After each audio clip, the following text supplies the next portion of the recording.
reach out to you. Okay. So let's get into your questions and answers. Okay. So the first question that was pre-submitted was, why can't you really get the closure you need when you end a relationship?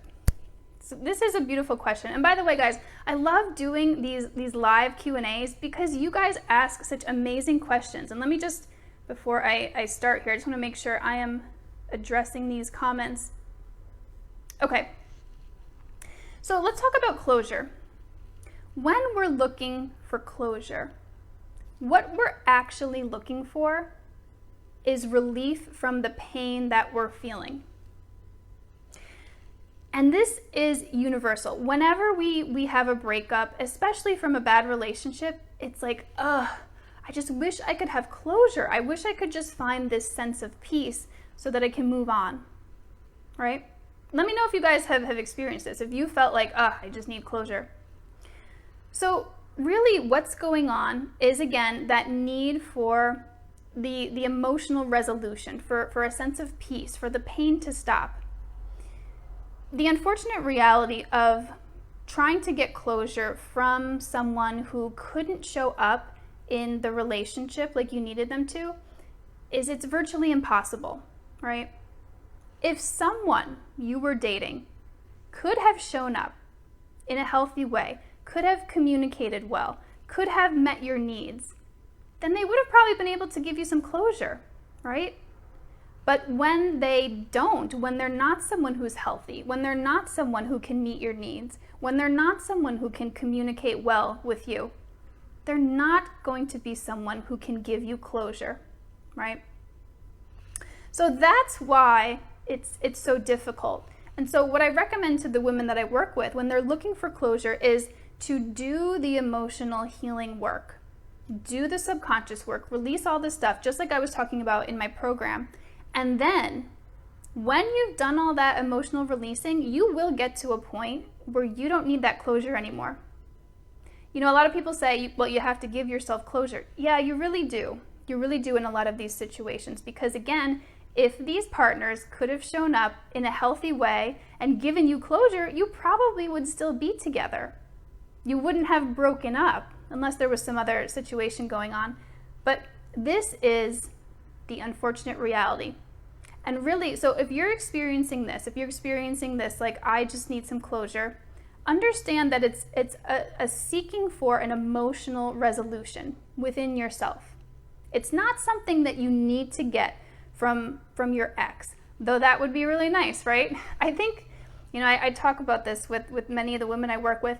It would be amazing if down the road all of our exes could just realize what they lost out on and could just show up and give us closure and tell us like, hey, here's what happened, take responsibility.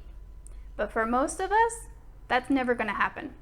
So the closure we need to give is with ourselves, and we do that through the emotional healing work.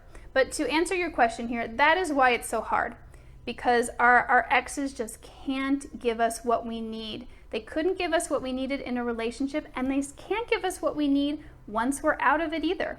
So it's kind of like more of the same here. Okay, so let me see here. So Lisa said, I never had this problem because I've been in at least 3 toxic relationships, but none of them wanted to leave me. I don't know why. I was always the one who had to walk out. Why is that? Then why didn't they treat me with respect? So Lisa, I have experienced this too. In toxic relationships, it's not always somebody leaving you. Somebody could be very content with the relationship, but it could still be a toxic relationship. So you have to be the one to realize this isn't working.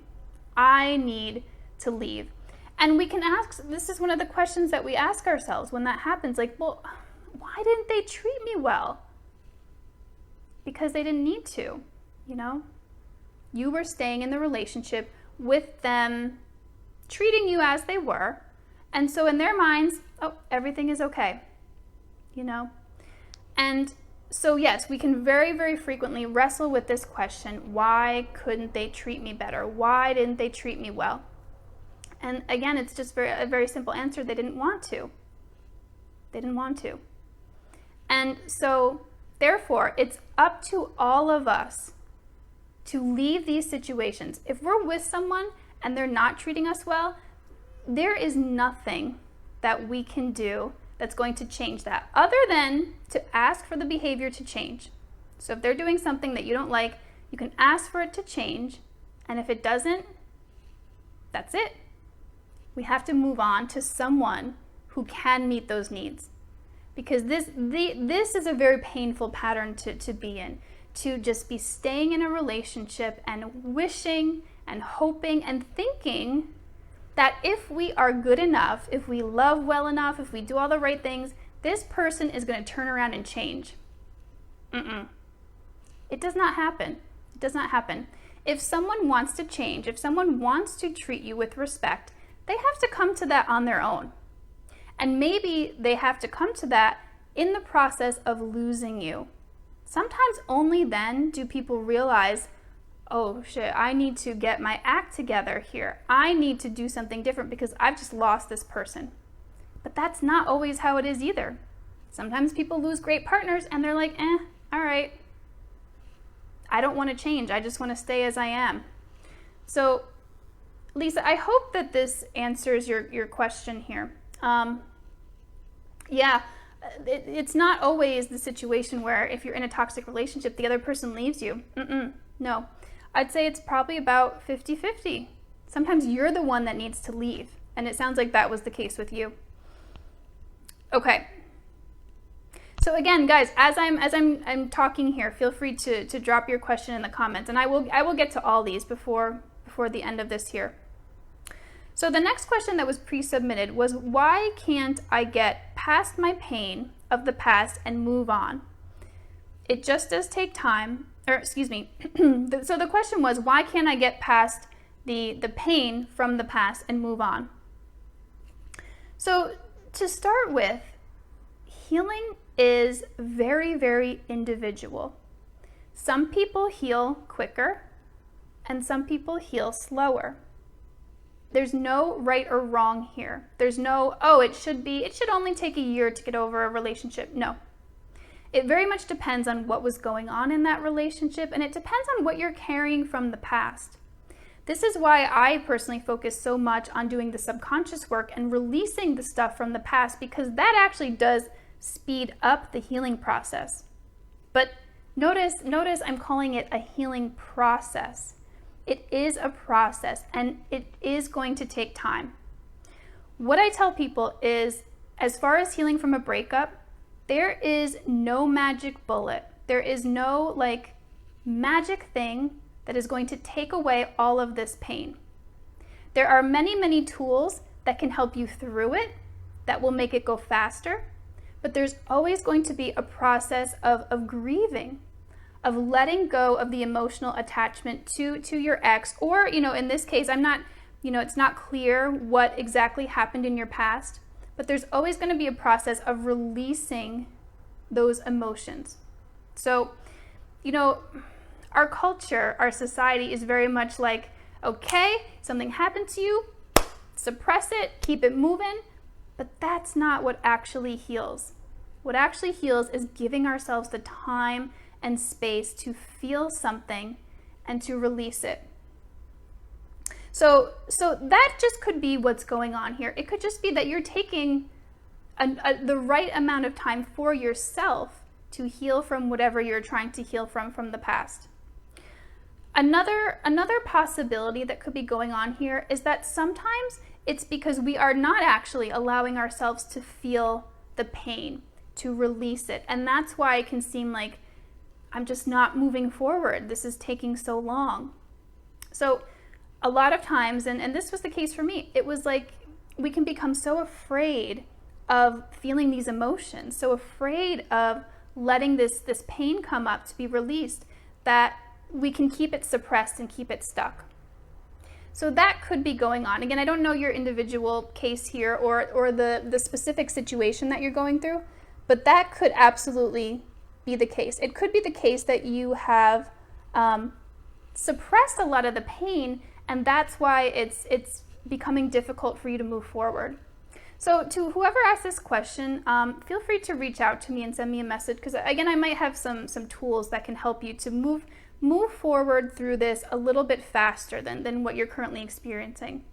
But remember, for everyone listening here, there is no magic bullet. If someone tells you that out there, do not believe them. There are many tools that can be helpful, again, to speed the process up, to make it a little bit easier, to get to the root of an issue and resolve it. But there is nothing that you're going to do that's going to just completely take away any and all pain from a breakup. There's always going to be a process to go through. Okay, so the next pre-submitted question here was, I need to know if I am on the right path in life, like with romance or just in general, and especially where my love life is heading. And this person left some specifics here, so I'm going to just go through this quickly. She's leaving an abusive marriage.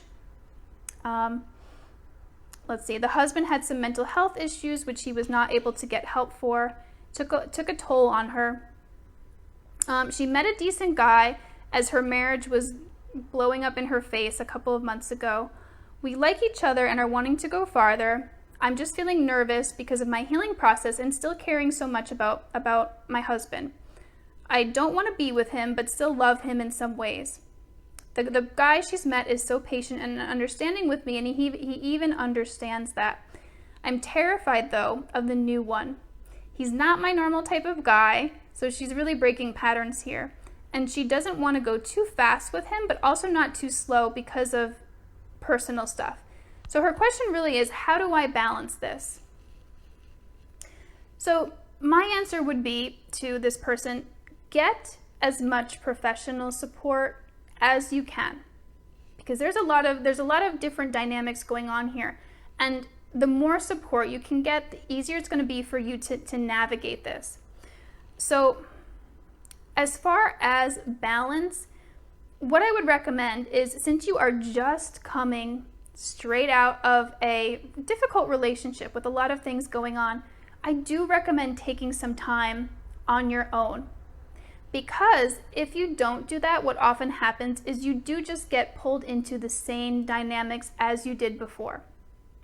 So like I talked about this, I think it was last week, like there's not a need to spend years on your own, but there's definitely a need to spend some time on your own, doing that healing work, kind of like I talked about, deprogramming from that past relationship and coming to see clearly what went wrong, how it went wrong, and how you can do it differently in the future. Because again, like I said, if you don't, it's very easy to just get pulled into the same patterns and the same dynamics. I know this because I went through this myself. I thought, great, I'm coming out of a marriage, this should be fine, I should have no problem here. And that's when I got into a really, really abusive relationship, because I did not take the time to heal and to really look at my own patterns and see what I needed to do differently to have a different outcome. So I do recommend getting some professional support and taking some time on your own to heal here. And this is where the professional support really comes in handy, because a lot of times we have blind spots. We can't see the stuff that we don't even know we need to be looking for. And so that support it's an objective observer that can say, this is concerning, let's look at this. Let's see if this really is the right person for you. And he may be a great guy, but if you're not fully emotionally available to him because you still haven't done that healing from your past, then it's going to be difficult to sustain that relationship. And you may end up pushing him away because he may realize she's still hung up on her ex, she's still not totally sure about me. So, I mean, there's a lot we could go into here, but my best advice would be to give yourself some breathing room, give yourself a timeout from dating, and also get some professional support. That's for anyone, like anyone watching this with any issue, professional support. The more support you can get, the better. I talk about this all the time. I would not be sitting here doing this work, having this great life that I was talking about, if I did not get support. Again, I was someone who thought that they could do it on their own, and I'm very independent, and I can be a little stubborn in that way. I just want to do it myself. But it's not what's best for you. It really isn't. So I will always advocate getting professional support. Okay, so I think, okay, that was all the pre-submitted questions. So let me see what some of the live questions are. Okay, so Sherry asks, so why am I still having dreams that I'm back with my narcissistic husband? Great question, Sherry. So dreams are the mind's way of processing emotion. That's it. So it really doesn't mean anything. It doesn't mean that you're supposed to be back with him. It doesn't mean that he's thinking about you. It literally means you're just processing out emotion. So probably you were processing out some emotional experience. You're going through your healing process. You're on your healing journey. And so you're feeling that emotion, and what the mind does is it just tries to make sense of the emotion. So in your dream, it'll paint this picture of, oh, you guys are back together. So really that's all it means, Sherry. It's actually a sign that you're healing. It means you're releasing these emotions. You're not just shoving them down. You're not just suppressing them. It's a great sign. So yeah, I would not have any concern about this. I know sometimes it can be a little bit disturbing, right? Because it might be bringing up some difficult emotions. But understand that these emotions are coming up to be released. If you guys don't follow me on my personal profile, send me a friend request, because I also post a lot there. And today I posted something specifically about emotions that you might find helpful. So yeah, send me a friend request if you haven't done so already. But yeah, Sherry, I hope this answers your question. It's not something to be concerned about. And just remember, it's not the dream that is causing the emotions. The dream is just the byproduct of the emotions releasing that were already there. And yeah, so I want to make that clear, because a lot of times people can get very upset about dreams, understandably so. But dreams are just the mental pictures of the emotion that you're experiencing. Okay, are you guys finding this helpful so far? Let me know if you're finding this helpful. Give me a heart and let me know in the comments here. Oh, so Lisa, this must have been a comment before. She was saying, yes, my dad is abusive too. Yeah, so when we're talking about breaking generational cycles, this is what we're talking about. I know in my healing journey, I felt very called to break these cycles. I felt like, you know what, I can look back and see all the women in my life, they have not really had that great relationships, and I'm going to be the one to break this pattern. Okay, so yeah, that's what I'm talking about when I talk about generational patterns. Oh, another dream question, amazing. So Ashley is asking, why am I still having dreams about my narcissist? We broke up 6 weeks ago. He was engaged, holy cow, 2 weeks after we broke up to the new supply. Yikes. He contacted me on and off. However, last Wednesday we got into an argument and I let him have the last word. Would this be the final discard? So Ashley, I hope that the question that I previously answered addresses your dream question. It's literally just your mind processing out the emotions from the breakup and from the relationship. So you may still have dreams about him off and on for a while. And again, to anyone watching this, it's not anything you need to be concerned about. Again, it's just a normal part of the healing process. It doesn't mean anything. So would this be the final discard? Ashley, it's hard to say. It really is hard to say.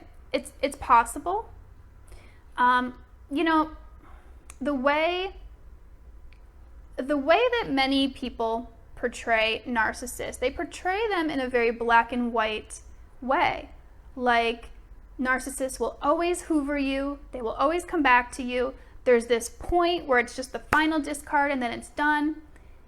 And while that can be the case for some narcissistic people, that's not how it is in general.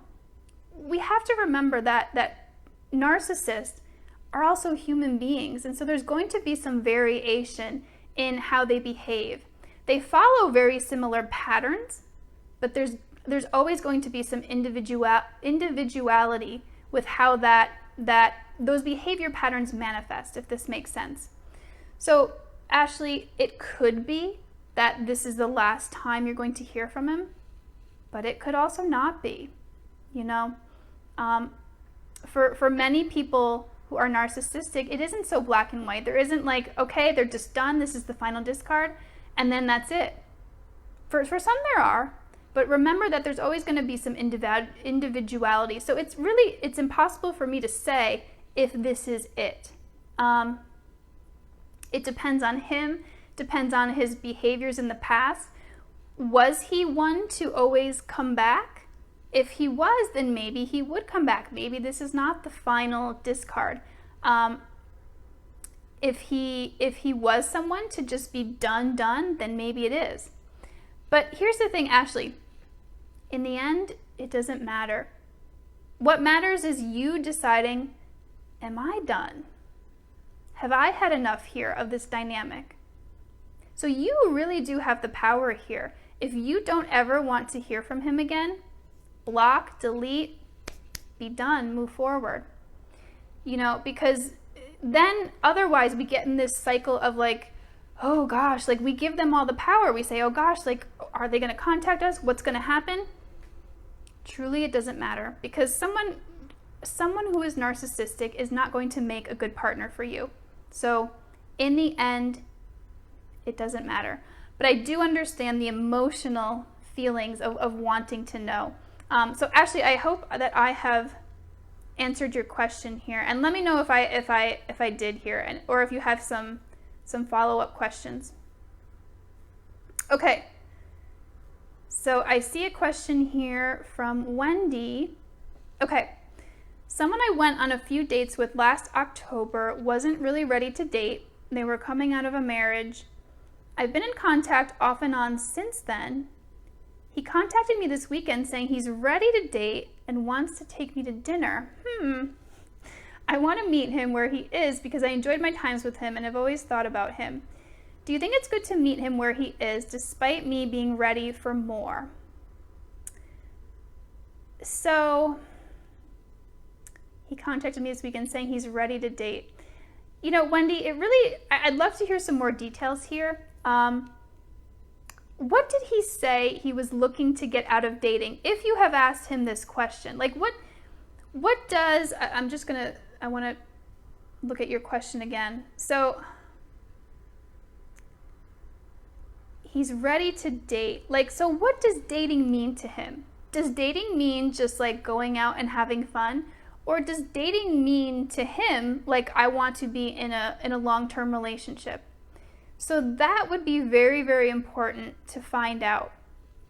With this situation, I'm getting, I don't know. This guy could still be emotionally unavailable. He could just want to have fun with you. It's not clear based on what you've said here, but feel free to give me some more information. But what I would do before you decide either way is to get clear with him on what he's looking for. He didn't say particularly, I think a relationship if I were to guess. Well, yeah, so Wendy, don't guess here. Don't guess here, because we as women can make many assumptions about what a man wants, and we're often wrong, you know, because sometimes we see what we want to see. So again, I would get very clear. I would ask him, hey, what are you looking for? And also, I would be curious to know what he's been doing in that time when he wasn't ready, but now he's ready. Like, has he been doing some healing work? Has he been going to therapy? Has he been working with someone to recover from his breakup? These would be very important things to know, okay? Because I know, like, sometimes when I say these things, you know, we can feel like, gosh, well, this is like a lot to ask. Like, maybe, like, I don't want to come across like I'm interviewing someone. But it doesn't have to be like that. These can be just general questions. Like, it's all in the way you ask it.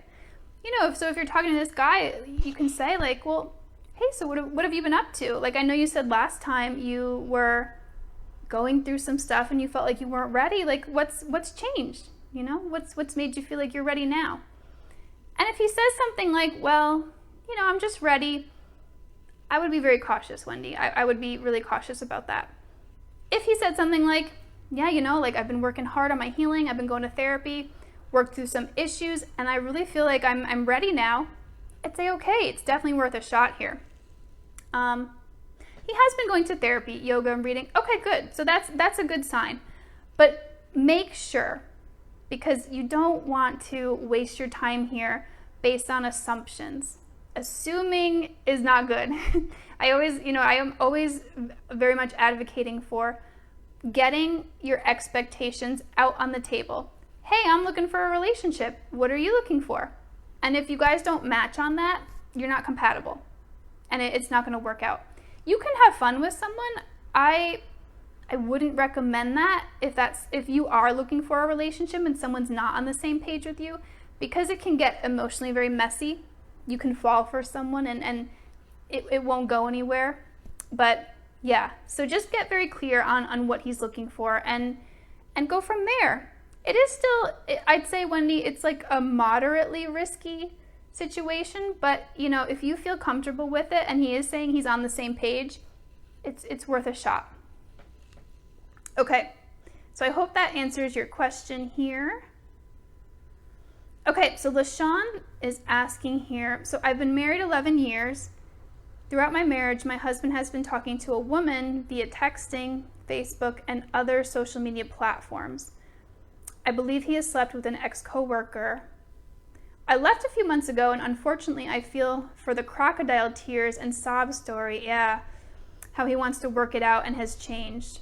Well, it was all a lie. He still talks to me like he hates me, and I've recently found a text where he had been talking to one of his sister's friends. Oh, geez.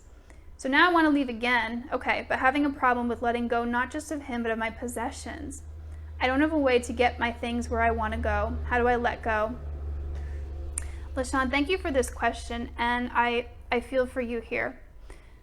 So what I would recommend doing is getting to a place within yourself where you are just determined that you are going to have a much better future. You are going to have an amazing life. You are going to have an amazing relationship with someone that loves you. And if it takes letting go of all your belongings that are just stuff, then that's what it takes. And there will be, just like letting go of a relationship, there will be a grieving process that you go through. Even though, for many of us, we're like, oh, it's just stuff. No, there's usually an attachment that we have to our stuff also. And you're not just letting go of a relationship, LaShawn, you're letting go of an entire life. So that's a lot. So just understand that letting go means that you're going to just let yourself feel that pain. You're going to cry when you need to. You're going to feel sad for as long as you need to feel sad. And there's going to be times where you're going to probably feel some anger too, maybe even some hatred in there. And just let that all come up. And that's how you let go. You just let yourself feel that sadness, that letting go of all of these things brings up. So, I have done this too, LaShawn. Like I when I left that abusive relationship, I had bought all these things. Like I had this really nice room that I had set up, like all my furniture. I loved it. But I knew that my own personal safety and the prospective future that I would have, the really amazing future that I was going to have, was worth letting go of all this stuff. And I knew that I could find other stuff again, But I'm not gonna lie, there was still some sadness for me to go through. There was still some pain for me to feel about that. And I can tell you now I have a great room. Now I have new stuff that I like just as much. So, that's kind of the process that is required. It's a lot of grieving. And again, like I'm always here if you do need support through that process. But yeah, and also for anyone that is wondering, how do I let go?